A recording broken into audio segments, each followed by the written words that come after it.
प्यारे विद्यार्थियों, आज हम पाठ 3 समकालीन विश्व में अमेरिकी वर्चस्व पढ़ेंगे और इसके जो टॉपिक्स आज हम करेंगे वे हैं वर्चस्व का अर्थ, वर्चस्व के विभिन्न पक्ष तथा अमेरिकी वर्चस्व के समक्ष चुनौतियां। जैसा कि आपको बताया गया था कि 25 दिसंबर 1991 को अमेरिका का 25 दिसंबर 1991 को सोवियत संघ का विघटन हुआ और विघटन के बाद विश्व राजनीति में केवल एक महाशक्ति बच गई और वह थी अमेरिका। और अब विश्व की राजनीति अमेरिका के इर्द गिर्द घूमने लगे, क्योंकि सोवियत संघ के विघटन से पहले विश्व राजनीति में दो महाशक्तियां थे, एक अमेरिका और दूसरा सोवियत संघ। लेकिन सोवियत संघ के विघटन के बाद विश्व व्यवस्था एक दूरिया बन गई और अमेरिका विश्व की एकमात्र शक्ति बच गया। अब विश्व की आर्थिक, राजनीतिक और सैनिक घटनाएं अमेरिका द्वारा प्रभावित होने लगी। अमेरिका न केवल विश्व की वित्तीय संस्थाओं बल्कि संयुक्त राष्ट्र संघ को भी प्रभावित करने लगा। विश्व बैंक, अंतर्राष्ट्रीय मुद्रा कोष, विश्व व्यापार संगठन तथा संयुक्त राष्ट्र संघ द्वारा लिए जाने वाले निर्णयों पर अमेरिकी प्रभाव दिखाई देने लगा।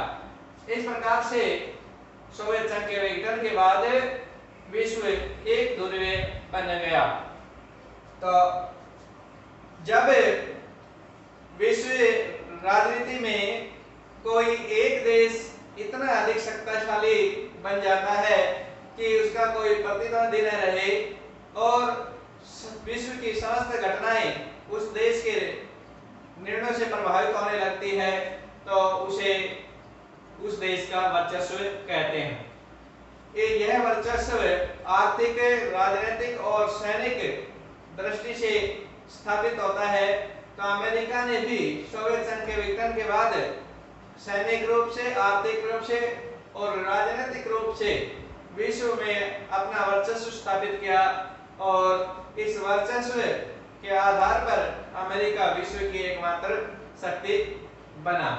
तो इस प्रकार से अमेरिकी वर्चस्व स्थापित हुआ। अर्थात जब कोई महाशक्ति इतनी ताकतवर हो जाती है कि विश्व की राजनीतिक, आर्थिक और सैनिक घटनाएं उस महाशक्ति के निर्णयों से प्रभावित होने लगती है, तो उसे वर्चस्व कहा जाता है। अब हम दूसरा टॉपिक लेते हैं, वर्चस्व के विभिन्न पक्ष। वर्चस्व के 3 पक्ष हैं हमारे। पहला है सैन्य वर्चस्व, दूसरा है आर्थिक वर्चस्व और तीसरा है सांस्कृतिक वर्चस्व। हमें पहले पक्ष को स्पष्ट करते हैं, सैनिक वर्चस्व। आज अमेरिका का विश्व राजनीति में सैनिक वर्चस्व है और अमेरिका सैनिक तथा तकनीकी रूप से इतना समृद्ध हो चुका है कि वह थोड़ी ही देर में अपनी सेना को विश्व के किसी भी देश में भेजकर वहां सैनिक कार्रवाई कर सकता है। इस 1990 में प्रथम खाड़ी युद्ध, 2001 में अफगानिस्तान युद्ध और 2003 में दूसरे खाड़ी युद्ध के माध्यम से अमेरिका ने अपने सैनिक वर्चस्व को स्पष्ट किया है। अमेरिका अकेला अपने सैनिक कार्यों पर इतना अधिक खर्च करता है जितना विश्व के 12 बड़ी महाशक्तियां नहीं करती, जिसमें चीन, रूस, England, France, Britain, Bharat, Saudi Arab, Italy, Germany, Japan, Spain आदि शामिल हैं। इन 12 महाशक्तियों का सैनिक खर्च इतना अधिक नहीं है जितना अकेले अमेरिका का है।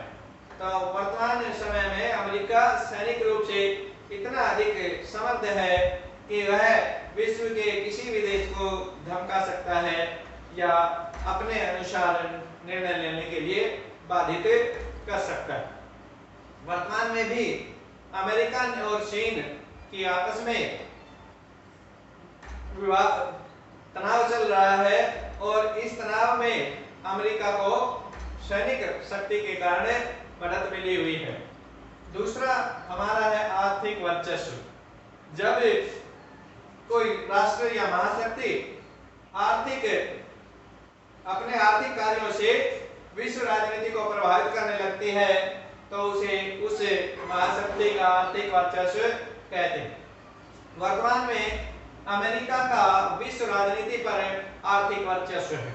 अमेरिका विश्व की कुल आर्थिक गतिविधियों या व्यापार में अकेले 28% हिस्सा रखता है। इसलिए विश्व की आर्थिक अर्थव्यवस्था अमेरिकी अर्थव्यवस्था से बहुत अधिक प्रभावित है। विश्व में अमेरिकी आर्थिक गतिविधियों के कारण विश्व की अन्य आर्थिक गतिविधियां भी प्रभावित होती हैं। आज अर्थव्यवस्था की दृष्टि से अमेरिका विश्व की सुपर पावर है और वह विश्व के विभिन्न देशों को आर्थिक सहायता प्रदान करता है। विश्व की वित्तीय संस्थाएं जैसे विश्व बैंक व अंतर्राष्ट्रीय मुद्रा कोष पूरी तरह अमेरिकी आर्थिक सहयोग पर निर्भर है और इनके निर्णय अमेरिका द्वारा प्रभावित होते हैं।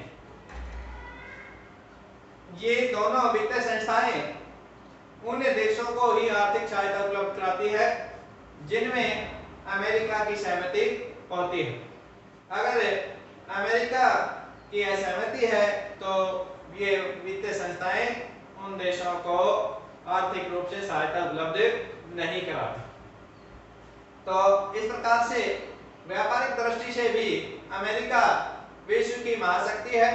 विश्व का व्यापार का एक बड़ा हिस्सा जैसा कि मैंने बताया 28% भागीदारी अमेरिका की है और विश्व व्यापार को अमेरिका प्रभावित करने की शक्ति रखता है। तीसरा है हमारा सांस्कृतिक वर्चस्व। सांस्कृतिक वर्चस्व से हमारा अभिप्राय है जब विश्व के विभिन्न देश किसी विशेष देश की संस्कृति से प्रभावित होते हैं और उस देश की संस्कृति को अपनाने का कार्य करते हैं तो उसे सांस्कृतिक वर्चस्व कहते हैं। जब विश्व के अन्य देश किसी देश के खान पान, रहन सहन और उनके वेशभूषा तथा उनके तौर तरीकों को अपनाने लगता है तो हम इस अवस्था को कहते हैं सांस्कृतिक वर्चस्व। आज विश्व के विभिन्न देशों के नागरिक अमेरिका के लोगों से बहुत अधिक प्रभावित हैं और अमेरिका के लोगों के रहन सहन, खान पान और रीति रिवाजों का अनुसरण करते हैं। विश्व में आज नीली जींस अमेरिका की ही देन है और विश्व में पिज्जा कल्चर या जंक फूड अमेरिका से ही आए हैं। इस प्रकार से हम कह सकते हैं कि सांस्कृतिक क्षेत्र में भी अमेरिका का वर्चस्व स्थापित हो गया। उपरोक्त वर्णन से हमें यह स्पष्ट हुआ है कि सैनिक, आर्थिक और सांस्कृतिक रूप से वर्तमान में विश्व राजनीति में अमेरिका का वर्चस्व है और अमेरिका का एक क्षत्रिय प्रभुत्व है। अगला हमारा टॉपिक है अमेरिकी वर्चस्व के समक्ष चुनौतियां। वे कौन से कारक हैं या कौन से बाधाएं हैं जो अमेरिकी वर्चस्व के मार्ग में बाधा उत्पन्न करते हैं या रुकावट पैदा करते हैं, उन पर हम इस टॉपिक में चर्चा करेंगे। और इसमें सबसे पहला हमारा है अमेरिका के संस्थागत बनाव।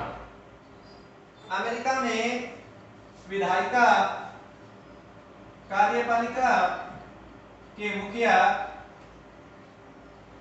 राष्ट्रपति के निर्णयों को या कार्यों को नियंत्रित करने का कार्य करती है। 9/11 के आतंकवादी हमले के बाद विधायिका ने कार्यपालिका को यह पूर्ण छूट दी थी कि वह विश्व में आतंकवाद को समाप्त करने के लिए स्वतंत्र है। और अमेरिकी राष्ट्रपति जॉर्ज डब्ल्यू बुश ने आतंकवाद के विरोध अभियान चलाते हुए 2001 में अफगानिस्तान पर सैनिक हमला किया या आक्रमण किया और अफगानिस्तान से अल-कायदा को नेस्तनाबूद किया और अल-कायदा के प्रमुख ओसामा बिन लादेन को पाकिस्तान में मार गिराया। तो इस प्रकार से जब वहां के विधायिका कार्यपालिका के प्रमुख राष्ट्रपति को पूर्ण शक्तियां देती है तो वह खुलकर कार्य कर सकता है। लेकिन जब विधायिका कार्यपालिका के प्रमुख राष्ट्रपति के पर नियंत्रण का कार्य करती है तो वह खुलकर कार्य नहीं कर सकता। जैसा कि 2003 में दूसरे खाड़ी युद्ध में देखने को मिला। दूसरे खाड़ी युद्ध के दौरान अमेरिकी राष्ट्रपति जॉर्ज डब्ल्यू बुश ने इराक पर आक्रमण किया और वहां के तानाशाह सद्दाम हुसैन को वहां के शासन से अपदस्थ किया और उसे मृत्युदंड दिया। लेकिन इस दौरान अमेरिका की विधायिका जिसे हम कांग्रेस कहते हैं उसने राष्ट्रपति पर नियंत्रण का कार्य किया। तो इस प्रकार से अमेरिका की संस्थागत बनावट ऐसी है कि वहां विधायिका कार्यपालिका के प्रमुख राष्ट्रपति के निर्णयों को प्रभावित करने की क्षमता रखती है। दूसरा है हमारा जनमत। जनमत से हमारा अभिप्राय है अमेरिका की जनता की किसी विषय में राय, क्योंकि अमेरिकी लोग बहुत ही जागरूक हैं और वह प्रत्येक विषय पर अपनी विशेष राय रखते हैं।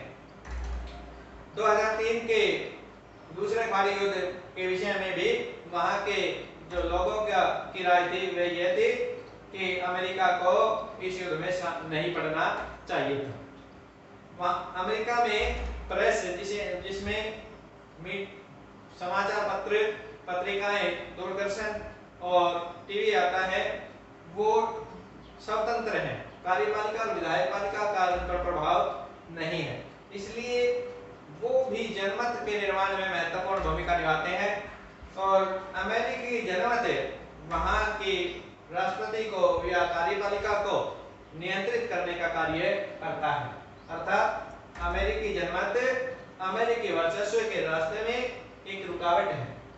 तीसरा है हमारा अंतर्राष्ट्रीय आतंकवाद। आतंकवाद से न केवल अमेरिका प्रभावित है बल्कि पूरा विश्व आज आतंकवाद की चपेट में है। भारत भी उनमें से एक है। अतः अंतर्राष्ट्रीय आतंकवाद अमेरिका के लिए एक बड़ी चुनौती है। 9 सितंबर 2001 में अमेरिका पर सबसे बड़ा आतंकवादी हमला हुआ जब अल-कायदा के आतंकवादियों ने अमेरिका के 4 व्यावसायिक विमानों का अपहरण कर लिया और उनमें से 2 विमानों को अमेरिकी ट्रेड सेंटर पर टकराया। एक विमान को अमेरिकी रक्षा विभाग के भवन पेंटागन से टकराया और एक विमान पेंसिल्वानिया के खेतों में जा गिरा। तो इससे बहुत अधिक मात्रा में जान माल की हानि हुई। यह अमेरिकी इतिहास का सबसे बड़ा आतंकवादी हमला था और इस हमले ने अमेरिका को हिला दिया। इस हमले के बाद अमेरिका ने विश्व आतंकवाद के खिलाफ एक विशेष अभियान छेड़ा और आतंकवाद को जड़ से समाप्त करने का निर्णय लिया। तो इस प्रकार अंतर्राष्ट्रीय आतंकवाद आज अमेरिकी वर्चस्व के लिए एक बड़ी चुनौती बना हुआ है, क्योंकि अमेरिका आतंकवाद के खिलाफ लगातार लड़ाई लड़ रहा है लेकिन उसे पूर्ण रूप से इसमें सफलता नहीं मिली। चौथा है हमारा प्रतिकूल विश्व जनमत। अमेरिका द्वारा अफगानिस्तान और इराक पर जो सैनिक आक्रमण किया गया, उसके कारण विश्व के बहुत से देशों के लोग अमेरिका से नाराज हुए। अर्थात विश्व के विभिन्न देशों ने इराक पर आक्रमण को अमेरिका का एक निजी निर्णय माना, उसे एक संयुक्त राष्ट्र का निर्णय नहीं मानते हुए अमेरिकी निर्णय माना गया। क्योंकि अमेरिका इराक पे के तेल के संसाधनों पर अपना नियंत्रण करना चाहता था और इराक में रासायनिक हथियार नहीं मिले, जैसा कि अमेरिका कह रहा था कि इराक के पास जनसंहार के रासायनिक हथियार हैं, जबकि युद्ध के बाद ऐसे कोई हथियार इराक में प्राप्त नहीं हुए। इससे विश्व के विभिन्न देशों में अमेरिका के खिलाफ विश्व जनमत तैयार हुआ और विश्व के विभिन्न देश यह सोचने लगे कि अमेरिका अपने निजी स्वार्थ के लिए किसी भी देश पर आक्रमण कर सकता है। पांचवा हमारा है अफगानिस्तान एवं इराक में असफलता। 2001 में अमेरिका ने अफगानिस्तान पर आक्रमण किया और 2003 में अमेरिका ने इराक पर आक्रमण किया, लेकिन इन दोनों ही देशों में अमेरिका को असफलता हासिल लगी। अफगानिस्तान से अमेरिका पूर्ण रूप से अल-कायदा को समाप्त नहीं कर पाया और इराक में भी अमेरिका को असफल होकर अपनी सेनाओं को वापस बुलाना पड़ा। वह इराक में पूर्ण रूप से शांति स्थापित नहीं कर पाया, इसलिए इन दोनों देशों की दोनों युद्धों में असफलता भी अमेरिकी वर्चस्व के लिए एक चुनौती साबित हुई। लास्ट हमारा है इस्लामिक देशों द्वारा अमेरिकी विरोध। प्रथम खाड़ी युद्ध, अफगानिस्तान पर अमेरिकी आक्रमण और 2003 में दूसरा खाड़ी युद्ध। इन युद्धों के कारण ज्यादातर मुस्लिम देशों में अमेरिका विरोधी छवि बनी। इससे मुस्लिम देशों में धारणा बन गई कि अमेरिका मुस्लिम विरोधी है और वह अपने निजी हित के लिए किसी भी मुस्लिम राष्ट्र पर आक्रमण कर सकता है। इसलिए विश्व में जो अमेरिकी छवि है वह एक मुस्लिम विरोधी राष्ट्र की बनी, जो कि अमेरिकी वर्चस्व के समक्ष एक चुनौती साबित हुई। तो इस प्रकार से अमेरिकी वर्चस्व के समक्ष चुनौतियों को हमने स्पष्ट किया। आज के हमारे जो टॉपिक्स थे वो समाप्त होते हैं। आज हम इतना ही पढ़ेंगे। धन्यवाद।